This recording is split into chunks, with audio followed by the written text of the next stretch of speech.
चलिए, राज्य पुनर्आयोग की स्थापना क्यों की गई, ध्यान से समझिएगा कि एक नंबर में जो है, अरे इसको बोले थे कि एक और बनाओ, इसको एक और लिखने वाला जगह है।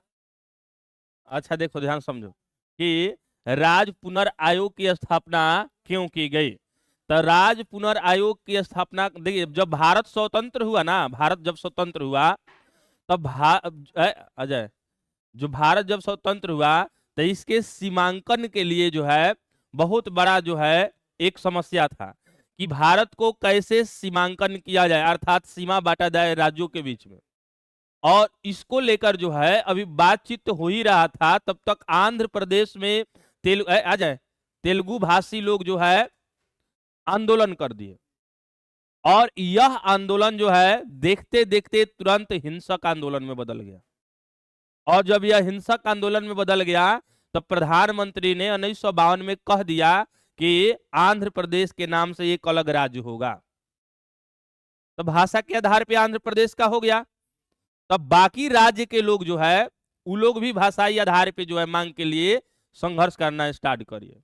और अंततः सरकार ने 1953 में राज्य पुनर्गठन आयोग की स्थापना कर दिया। मैंने देखो ध्यान से समझो, जब भारत आजाद हुआ तो सीमा का बंटवारा होना था ना अपने आंतरिक सीमा का। तो इसको लेकर जो आंध्र प्रदेश में तेलुगु भाषी जो लोग हैं वो लोग क्या करना स्टार्ट कर दिए, आंदोलन स्टार्ट कर दिए। और जब आंदोलन स्टार्ट कर दिए तो इसी को मद्देनजर रखते हुए जो है सरकार ने, मतलब हिंसक हो गया तो 52 में थी कर दिया, ये सब हो गया। चलो हम यहीं पे लिख रहे हैं, एक नंबर जो है राज्य पुनर्गठन आयोग। चलो अब ध्यान से समझे में कि राज्य पुनर्गठन आयोग जो है लिखिएगा कि यह स्वतंत्रता के बाद जो है स्वतंत्रता के बाद हुआ और 1952 में जो है 1952 में इसकी आंध्र प्रदेश ने जो है आंध्र प्रदेश भाषा के आधार पे जो है भाषा यानी तेलुगु आधार पे जो है आधार पे सीमांकन मांगा। कौन सी बना, सीमांकन किया, मतलब मांग रखा। और 1953 में जो है 1953 में जो है यह कौन सी हो गया, इसे लागू कर दिया गया, लागू हो गया 1953 में। कौन सी, राज्य पुनर्गठन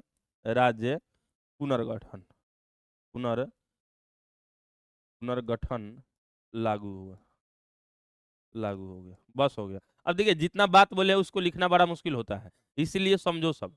राज्य पुनर्गठन आयोग कैसे हुआ तो लिखिएगा स्वतंत्रता के बाद हुआ। यह स्वतंत्रता के बाद राज्य पुनर्गठन सीमांकन का काम, यह बहुत समस्या था, एक बड़ी समस्या थी। और इससे अभी बात विचार हो ही रहा था इस पर, तब तक आंध्र प्रदेश में 1952 में तेलुगु भाषी लोगों ने आंध्र प्रदेश की मांग को रखा और यह आंदोलन हिंसक हो गया, इसमें कई लोगों का जान भी चल गया। अंततः सरकार ने 1952 में आंध्र प्रदेश की स्थापना की घोषणा कर दी। अब जब उसकी घोषणा हो गई तो सभी जगह मांगे स्टार्ट हो गया। अब जब सभी जगह मांगे स्टार्ट हो गया तो फिर 1953 में इसके राज्य पुनर्गठन आयोग बना दिया गया, बस हो गया, इसे समझो। नियति से साक्षात्कार भाषण कब दिया गया तो नियति से साक्षात्कार भाषण जो है कब दिया गया बताओ सब। नियति से साक्षात्कार भाषण जो है हाँ नेहरू द्वारा 14 अगस्त 1947 के मध्य रात्रि में दिया गया था और यह 20वीं शताब्दी का सबसे महत्वपूर्ण और सबसे महान भाषण में से एक है। और इस दिन पंडित जवाहरलाल नेहरू तत्कालिक जो समय का जो सत्र था उस समय खड़ा होकर भारत के बारे में बहुत कुछ बताए, कहे कि भारत के विकासशीलता माने विकास पहले से ही उषा काल से ही शुरुआत हो चुका है और भारत एक दुर्भाग्यपूर्ण जीवन को समाप्त किया, अब फिर से एक नई खोज को चालू करेगा। यानी जब हम लोग को आजादी जब मिला तो आजादी से पहले 200-300 वर्ष जो हम लोग गुलाम थे वो धीरे धीरे तक खत्म हो गया, तो दुर्भाग्यपूर्ण जीवन हम लोग का समाप्त हुआ, अब अच्छा जीवन की फिर से शुरुआत होगी और भारत के खोज स्थिर नहीं रखना है, इसे और विकसित करना है, गरीबी मिटाना है, न्याय देना है, सभी को अधिकार देना है। नेहरू जी इस प्रकार का भाषण दिए। भारतीयों को एक करने के लिए, जुट करने के लिए यह बेहतरीन रहा। ना समझा? चलो अब इसी को लिखिएगा कि नियति से साक्षात्कार भाषण क्या है। नियति से, आज सरिया देना सर्वेश, लिखने में दिक्कत हो रहा है। साक्षात्कार कार भाषण आ, तो अभी तो उसमें सेट होगा ना। हाँ उसमें खाली इस तरह कर देना, एक और कम से कम एथी रखना। नियति से साक्षात्कार भाषण लिखिएगा 14 अगस्त 1947 के मध्य रात्रि में नेहरू द्वारा दिया गया। पंडित नेहरू द्वारा, नेहरू जी द्वारा दिया गया। कौन सी दिया गया? और यह जो है ध्यान से समझिएगा, इसमें भारत के उज्जवल भविष्य के लिए कुछ मतलब उपाय बताए गए। भारत के जो है, भारत के उज्जवल भविष्य भविष्य के लिए उपाय सुझाए गए। मतलब है कि भारत कैसा होगा, वो भारत के प्रधानमंत्री ना बनने वाले थे, तो वो भारत का नेतृत्व कर रहे थे। और वो बोले कि अब का जो भारत होगा पीछे के भारत से बहुत सुंदर होगा, यहाँ सभी को न्याय मिलेगा, सभी को अधिकार मिलेगा, सभी को जो है काम करने अवसर की प्राप्ति होगी। इसको लेकर नेहरू जी ने बहुत अच्छे अच्छे भाषण दिए, बहुत अच्छे अच्छे बात को कहे। इसी भाषण को जो है नियति के साक्षात्कार कहा गया। इसी 14 अगस्त, पाकिस्तान को आजादी 14 अगस्त को ही मनता है। कैसे कि मध्य रात्रि उस सबको बड़ी हड़बड़ी था, राते के आजादी मना लिया। चलो, द्विराष्ट्र सिद्धांत का क्या अर्थ है? द्विराष्ट्र सिद्धांत का क्या अर्थ है? तो लिखिएगा कि हिंदू और मुस्लिम के लिए अलग अलग राष्ट्र का सिद्धांत द्विराष्ट्र सिद्धांत कहलाता है। मतलब न समझे, हिंदू, देखिए द्विराष्ट्र सिद्धांत जो है इस ससुरा मोहम्मद अली जीना ने मांगा था, दिया था। द्विराष्ट्र सिद्धांत जो है यह किसका देन है? मोहम्मद अली जीना का।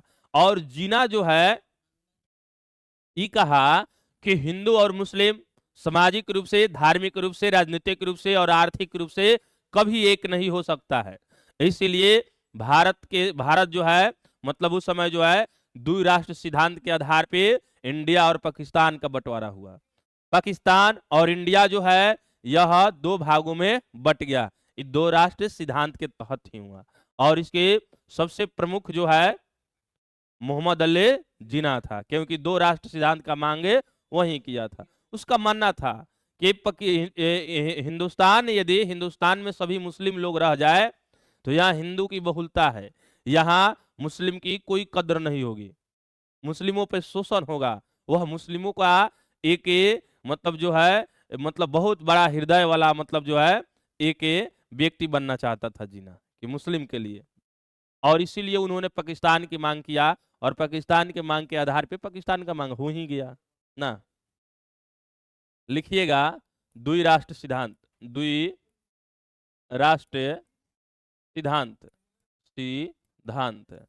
द्विराष्ट्र सिद्धांत का मतलब है कि इसको कहिएगा, कौन सी कहिएगा, कि द्विराष्ट्र सिद्धांत का सिद्धांत मोहम्मद अली जिन्ना ने दिया। लिखिएगा द्विराष्ट्र सिद्धांत, ये अपना लिखते रहिएगा सब अपना से। सिद्धांत जिन्ना ने दिया, मोहम्मद अली जिन्ना ने दिया, जिन्ना ने दिया। और यह था कि हिंदू और मुस्लिम देश की मांग, हिंदू और जो है हिंदू और मुस्लिम, हिंदू और, हम इसको ऐसे लिख रहे हैं, हिंदू और मुस्लिम के लिए अलग अलग देश, अलग अलग देश। और ध्यान से समझिएगा कि हिंदू मुस्लिम के लिए अलग अलग देश हो। ये मोहम्मद अली जिन्ना का सिद्धांत था। इसके विरोध में एक मुस्लिम नेता थे, खान अब्दुल गफर खां, यह इसके विरोध में थे। वह नहीं चाहते थे कि ऐसा हो, भारत एक ही है और एक ही रहेगा, ऐसा किनका मानना था? खान अब्दुल गफर खां। वह भारत के बंटवारा के लिए सहमत नहीं थे, लेकिन इस ससुरा चंडाल था मोहम्मद अली जिन्ना, बहुत जिद्दी था। और हिंदू मुस्लिम के लिए अलग अलग देश हो, और इसी में जो है इंडिया और पाकिस्तान की बंटवारा हुआ, इंडिया एवं पाकिस्तान की बंटवारा हुआ, बंटवारा हुआ, बंटवारा हुआ। मतलब इसी के आगे बढ़ाते हुए जो है, इसमें बहुत सारा तथ्य बोले, देखो जितना बोल रहे हैं उतना नहीं लिख पाते हैं, तो इसलिए वो सब बात पे ध्यान दो, अपने से लिखेगा बहुत सुंदर लिखेगा। चलो, हरित क्रांति के किन्हीं दो सकारात्मक प्रभाव को बताएं। भाई, द्विराष्ट्र सिद्धांत का मतलब है हिंदू और मुस्लिम के लिए अलग अलग देश होना, क्योंकि हिंदू और मुस्लिम कभी एक नहीं हो सकता। हिंदू और मुस्लिम में धार्मिक, सामाजिक, राजनीतिक और आर्थिक असमानताएं हैं, और इस असमानताओं के आधार पे वह कभी एक नहीं हो सकता। मोहम्मद अली जिन्ना के तहत बोला जा रहा है, और इसलिए अलग मांग किया गया, हो गया, काम खत्म हो गया। अब देखो हरित क्रांति क्या है। देखो हरित क्रांति के कौन सी पूछ रहा है, हरित क्रांति के दो सकारात्मक प्रभाव। तो देखिए दो सकारात्मक प्रभाव, इससे क्या हुआ कि हरित क्रांति का मतलब है कि उत्पादन से संबंधित कृषि कार्य में जो है सुधार, कृषि कार्य में सुधार के ना मतलब कृषि कार्य में सुधार के लिए एक बहुत बड़ी क्रांति हुआ, जिसे हरित क्रांति कहा गया। और इस हरित क्रांति के लाभ यह हुआ कि उत्पादन क्षमता बढ़ा, अच्छे किस्म के बीजों की उपलब्धता हुई, वैज्ञानिक ढंग से कृषि को बढ़ावा मिला। इसके कारण पंजाब, हरियाणा और पश्चिमी उत्तर प्रदेश में जो है कृषि के काफी जो है अच्छे पैदावार दिखे, मतलब कृषि के लिए बहुत अच्छे फायदामंद हुए। अरे आज भी खेती के मामला में कहेगा ना, तब पंजाब और हरियाणा बहुत आगे है इंडिया में, वहां बहुत अच्छा कृषि होता है। मध्य प्रदेश में भी कृषि होता है, ऐसा बात नहीं है, लेकिन पंजाब नामी है ना। तो लिखिएगा हरित क्रांति के दो लाभ, हरित क्रांति, क्रांति के दो लाभ है। लिखिएगा कौन कौन सी, एक में बोलो। हाँ, हाँ, लिखिएगा उत्पादन, उत्पादन में, कृषि उत्पादन में, कृषि उत्पादन में वृद्धि हुई, वृद्धि हुई। अच्छे किस्म के, अच्छे किस्म के बीज, बीज आया। और हरियाणा, हरियाणा, हरियाणा पंजाब में लिखिएगा, हरियाणा, हरियाणा पंजाब, पंजाब एवं पश्चिम यूपी में, यूपी में कृषि में वृद्धि हुआ, बेहतर वृद्धि हुआ। और इसको लिखिएगा अमीर किसानों को जो है, मतलब जमींदार किसानों को बहुत फायदा हुआ, जमींदार किसानों को, जमींदार किसान को, किसान को जो है फायदा हुआ, फायदा हुआ। बस ऐसा ही रहने दो ना। अब आर्थिक लाभ भी हुआ, आर्थिक के, आर्थिक के लाभ है, लाभ भी हुआ। बस कुछ भी दुगो लिख लो। अरे नहीं समझा, देखो एक बार कहा है कि भारत में एक बार गेहूं का कमी हो गया था अमेरिका से गेहूं मांगा गया था, उस समय अमेरिका में बहुत ज्यादा गेहूं होता है, तो मांगा गया था। तो अमेरिका ने कहा कि हम भारत को गेहूं नहीं देंगे, समुंदर में जाके ढहा दिया, लेकिन भारत को गेहूं नहीं दिया। लेकिन हरित क्रांति के तहत जो है बहुत ज्यादा आज उत्पादन होता है, और जितना उत्पादन होता है ना दूसरे देश में भेजना पड़ता है ना, बहुत ज्यादा है। चलो,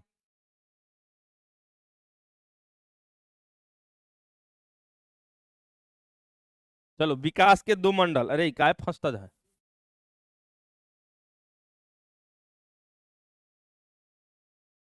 उदारवादी पूंजीवाद और समाजवादी मंडल।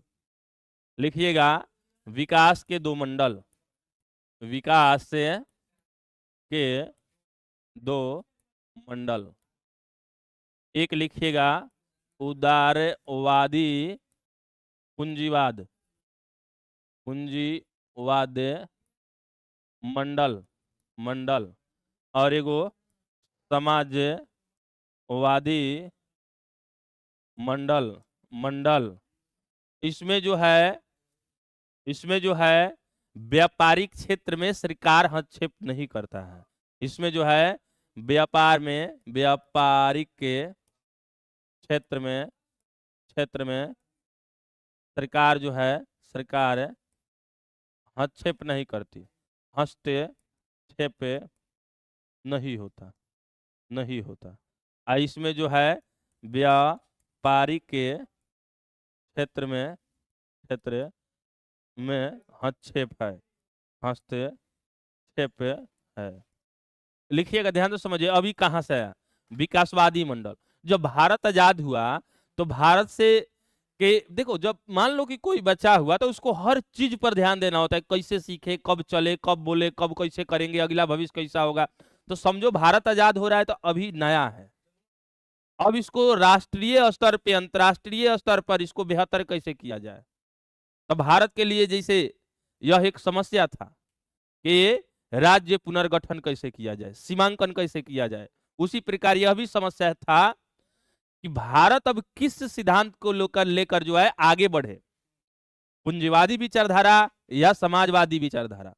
पूंजीवादी विचारधारा का मतलब होता है कि पैसा है तो सब कुछ है।